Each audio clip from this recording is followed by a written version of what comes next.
This is the IUX Education Podcast, your shortcut to smarter trading and investing. Where complex markets become simple. Let's dive in. Welcome back to The Trader's Journey, powered by IUX Education. Great to be here. Today, we're diving deep into a really fascinating figure. Absolutely. We're talking about Steven Cohen. Now, you probably know him as, like, the hedge fund king, right? The guy behind .72. Mm-hmm. Or maybe you've even, typed Steven Cohen .72 returns into a search bar. Yeah, and probably been blown away by what you saw. Exactly. But we want to go deeper today. It's not just about the returns. Right. It's about the thinking, the system he built, and honestly, the sheer grit behind it all. It's about what really drives that kind of peak performance, lessons you can apply anywhere, not just in trading. Okay, so let's start simple. Who is Steven Cohen? Where did he come from? Well, he was born in 1956, Great Neck, New York.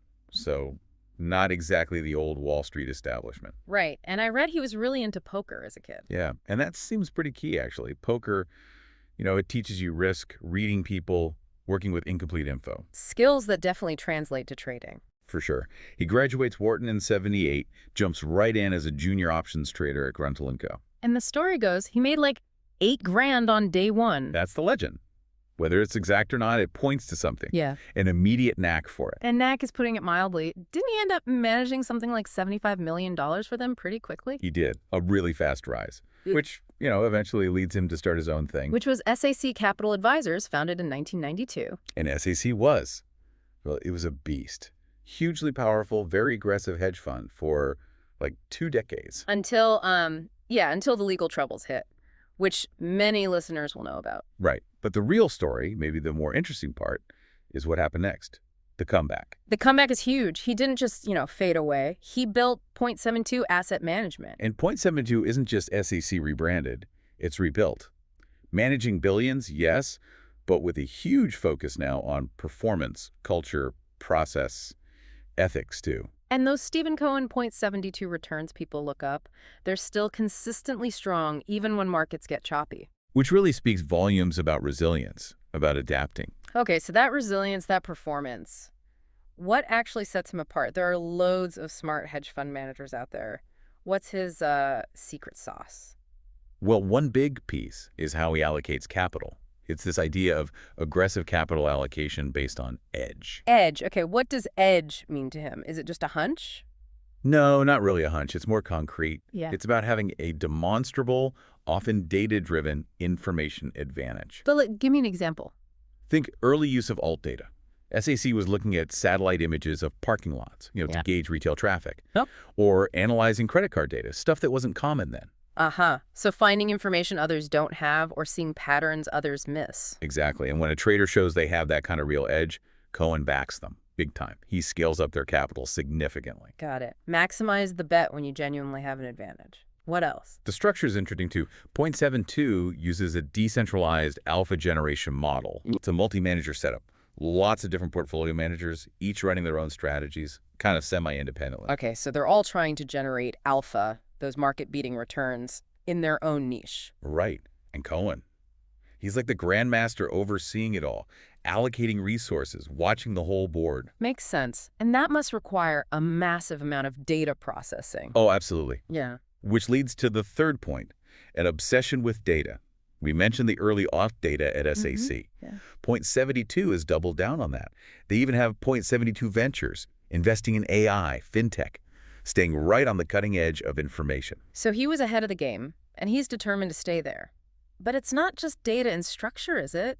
I heard he puts a lot into the mental side, too. He really does. The psychological edge, Yeah. That's huge for him. They invest heavily in training traders in behavioral finance. So understanding biases, emotional pitfalls. Exactly. And even things like mindfulness, meditation, managing the stress, the pressure. Because being smart isn't enough if you crack under pressure. There's that quote from him, right? You need to know how you feel when you win, when you lose. Awareness is everything. Perfect quote. It nails it. It shows his strategy isn't just charts. It's deeply about psychology, decision-making, mental toughness. That really brings the human element into focus. Okay, so we have the strategy. Edge, decentralization, data, psychology. Let's talk results. Those Steven Cohen .72 returns, again, What kind of numbers are we talking about historically? Well, back at SAC, the reports were average annual returns over 30% for about 2 decades. 30% a year for 20 years. That's astronomical. It's almost unbelievable consistency. And like you said, that doesn't happen by luck. That's the system working. The edge, the discipline. And post-SAC, at 0.72 after rebuilding. The performance has continued to be really strong. They launched with super tight compliance, a different culture, and they've consistently beaten benchmarks. And the firm itself has grown massively. Oh, yeah. It's over $30 billion now. Offices all around the world.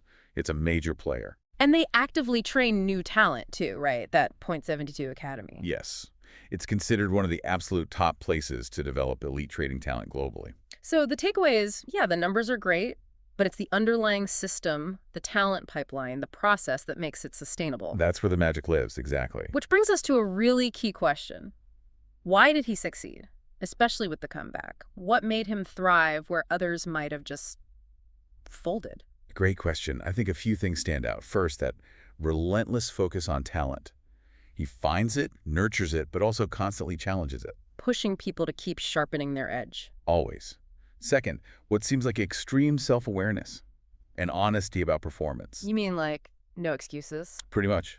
Brutally honest, based on results and process, his own performance, his team's. No room for ego, it seems. Just what works and why. That's rare. Definitely. And third, his willingness to evolve. This is crucial. He started, as an old school tape reader, feeling the market. Right, watching the bids and asks, scroll by. Yeah. But then he completely embraced quant methods, machine learning, big data. He didn't get stuck in the past. That ability to adapt is huge in markets. It's everything. And think about the resilience after the SAC situation. Mm-hmm. He didn't quit.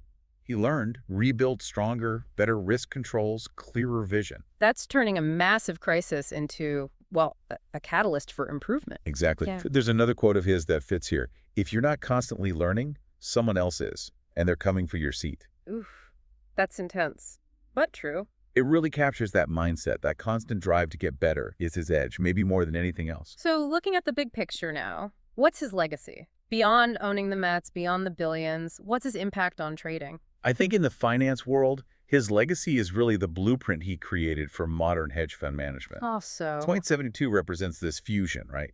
Human judgment combined with serious data science. Plus that heavy emphasis on mental clarity, psychological strength, and building it all on a scalable platform designed for the long haul. a system for sustained alpha. Exactly. It's kind of a model now. Okay, so for you listening, what are the big lessons here? What can we actually take away and maybe apply ourselves? I think the first one is huge.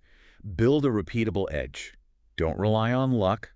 Find something you do well that gives you an advantage and refine it relentlessly. Yeah, luck runs out, an edge you can work on. What else? Adapt or die. Simple as that. Yeah. Markets change, tech changes, the world changes. You have to evolve with it or you get left behind. So true. And crucially, protect your mental game. You can be brilliant, have all the data, but if your head's not right, if you can't handle pressure, you'll stumble. Discipline, clarity, they're vital. Talent isn't enough without the mindset. Got it. And finally, maybe the core of it all. Process beats prediction. Every single time. Stop trying to guess the future, build a solid process, trust it, execute it consistently. Build the system, trust the system. That's the essence. Cohen's journey shows mastery is about building the system, building the people, and always, always building yourself. It's a continuous improvement loop. Definitely. So wherever you are listening from, whatever you're pursuing, maybe ask yourself, what is my edge? What's my system? And maybe more importantly, am I showing up every day with the focus, the awareness, the discipline to actually execute that system? Great questions to reflect on. Because Cohen's success, especially the comeback, it wasn't luck. He built something, he rebuilt something, and he never stopped learning. That relentless consistency, that focus, it just beats the hype in the long run. So if this conversation sparked something for you, if you found it valuable, please share it with someone else you think might benefit. And if you were looking to deepen your own knowledge, find more resources, strategies, articles, check out IUX Education. We've got a lot there to help you on your own trading journey. Until next time, stay patient, stay disciplined. And stay in the trade. And this is the IUX Education Podcast, where trading confidence begins. That's a wrap for today. This episode was brought to you by IUX Trading Platform, your trusted partner for smarter investing.